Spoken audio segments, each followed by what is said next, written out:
అడగందే సలహా ఇవ్వొద్దు అంటారు. కానీ ఆ పెద్ద ఆయన అడగకుండానే అన్ని ఇచ్చేశారు. అధినేత రియాక్షన్ చూశాక చెప్పడం నా ధర్మం, వినకపోతే మీ కర్మం అంటూ ప్రతిస్పందించారు ఆ సీనియర్. ఆయన తాపత్రయం పార్టీ అధినేతని సీఎంగా చూడాలనా, కుమారుణ్ణి ఎమ్మెల్యేని చేయాలనా? ఇందుకీ ఎవరా సీనియర్, ఏంటాయన టార్గెట్? సలహాలు వినలేదు, కొడుక్కి సీట్ ఇవ్వలేదు, పెద్దాయన హట్టయ్యారా? పొత్తు ఎలా ఉండాలో చెప్పారు, ఎన్ని సీట్లడగాలో సలహా ఇచ్చారు, ఎక్కడెక్కడ ఎవరెవరిని పెడితే విజయావకాశాలుంటాయో లెక్కలేసి మరీ లిస్ట్ ఇచ్చారు. కానీ ఎంతసేపు తాను ఆరాటపడటమే కానీ అవతలి నుంచి మాత్రం రియాక్షన్ లేదు. అందుకే ఇకపై ఉచిత సలహాలు ఇవ్వదలుచుకోలేదు పెద్దాయన. మాజీ మంత్రి, కాపు సంక్షేమ సేన అధ్యక్షుడు చేగొండి హరిరామజోగయ్య పేరు తెలియని వారుండరు. మొన్నటిదాకా రాజకీయంగా విశ్రాంతి తీసుకున్నట్లే కనిపించారా సీనియర్.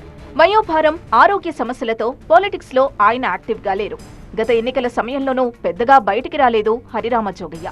దీంతో ఆయన పొలిటికల్ రిటైర్మెంట్ ప్రకటించేశారని అనుకున్నారంతా. ముద్రగడ కాపు రిజర్వేషన్ పోరాటాన్ని వదిలేసిన తర్వాత కాపు సంక్షేమ సేన ఏర్పాటు చేసి కాపు రిజర్వేషన్లపై తాను పోరాడతానని ప్రకటించారు. అప్పటి నుంచి కాపుల సంక్షేమం కోసం పోరాడుతున్నారు హరిరామజోగయ్య. కాపులకు రాజ్యాధికారం రావాలంటే జనసేన అధికారంలోకి రావాలని, పవన్ కళ్యాణ్ సీఎం కావాలని ఆకాంక్షిస్తూ వచ్చారు చేగొండి. పొత్తులో రాజీ పడద్దంటూ పవన్ కళ్యాణ్ కు సూచనలు చేస్తూ వస్తున్నారు. టీడీపీతో పొత్తులో భాగంగా జనసేన కనీసం 60 సీట్లలో పోటీ చేయాలన్నది జోగయ్య కీలక సూచన.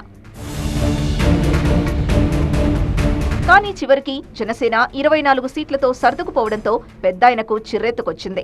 నా సలహాలు నచ్చకపోవడం వారి కర్మ, ఇక నేను చేసేదేమీ లేదంటూ నిష్ఠూరంగానే మరో లేఖ రాశారు. వచ్చే ఎన్నికల్లో పోటీ చేసే ఆలోచన చేగొండి హరిరామజోగయ్యకు లేదు.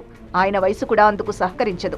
పంచాయతీ ప్రెసిడెంట్ నుంచి మంత్రిగా, పార్లమెంటు సభ్యుడిగా పనిచేసిన హరిరామజోగయ్యకు ఇప్పుడు ఎన్నికల్లో తలపడేంత ఓపిక, ఆసక్తి రెండూ లేవు. అయితే తన కొడుకును ఆయన రంగంలోకి దించాలన్న ప్రయత్నంలోనే పెద్దాయనున్నారు. కుమారుణ్ణి పోటీ చేయించే ఉద్దేశంతోనే హరిరామజోగయ్య యాక్టివ్ అయినట్లు చెబుతున్నారు. కాపులకే కాదు, పశ్చిమ గోదావరి జిల్లాలో పలుకుబడి ఉన్న నేతగా పెద్దాయనకు గుర్తింపుంది. దీంతో ఆయన కుమారుడికి జనసేన టికెట్ ఇస్తుందనే అంతా అనుకున్నారు. ఆ చంట ఇన్ఛార్జిగా ఉన్న జోగయ్య కుమారుడు సూర్యప్రకాష్ జనసేన పార్టీలో పీఏసీ సభ్యుడిగా క్రియాశీలక పాత్ర పోషిస్తున్నారు. కుమారుడికి నిడదవోలు సీటు కేటాయించాలని హరిరామజోగయ్య కోరినట్లు ప్రచారం జరుగుతోంది. అయినా జనసేన అధినేత ఆయన అభ్యర్థనను పట్టించుకోకపోవడంతో జోగయ్య కుమారుడు సూర్యప్రకాష్ అలకబోనారు. తాడేపల్లిగూడెం టీడీపీ జనసేన జెండా సభకు ఆయన డుమ్మా కొట్టారు. పవన్ తీరుపై జోగయ్య తనయుడు అసహనంగా ఉన్నట్లు ఆయన వర్గీయులు చెబుతున్నారు. మొత్తానికి పెద్దాయన ఆగ్రహానికి కారణం ఆయన సూచనలు పట్టించుకోనందుక, లేకపోతే కొడుక్కి టికెట్ ఇవ్వనందుక అని చర్చించుకుంటున్నాయి జనసేన శ్రేణులు.